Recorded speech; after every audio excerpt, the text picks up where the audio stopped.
I found a picture of Alfred Hitchcock that I like, and there were, several. But this one I like real well, and typically what I do is that I change the photo. If it's not already in black and white, I will change it to a black and white photo in the editing area on my phone. And if it's in color, sometimes I can just go to the desaturate, and I'll desaturate it, take all the color out. Sometimes you have to adjust the tone so that you can distinguish between the background and foreground. Sometimes it runs together.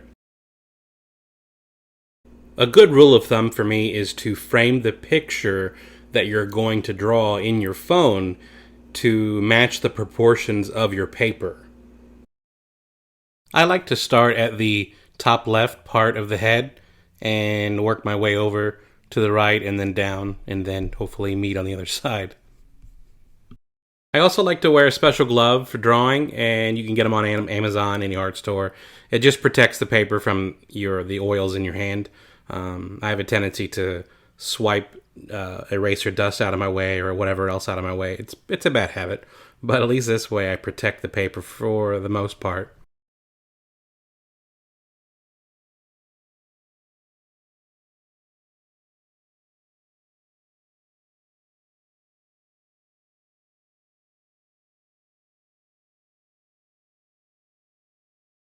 Something that I do that helps with keeping facial features in proportion, I will look at the top of an ear to see where it aligns with the eye, and the same thing with the hairline. You just find points in the picture to align with other points.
Now it's about time to start doing the shading for this, and I've been asked a few times before what I use.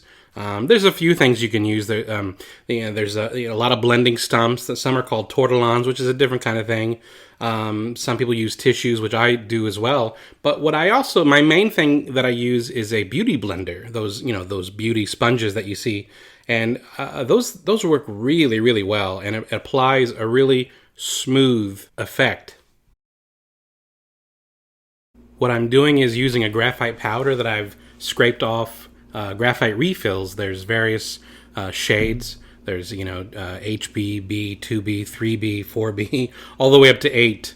And generally for dark hair, I'll probably end up using a 6 or an 8B, but what I'm doing is I'm starting off with a 4, which to me is a good mid-level dark. It's easier to keep applying as opposed to erasing a bunch of stuff.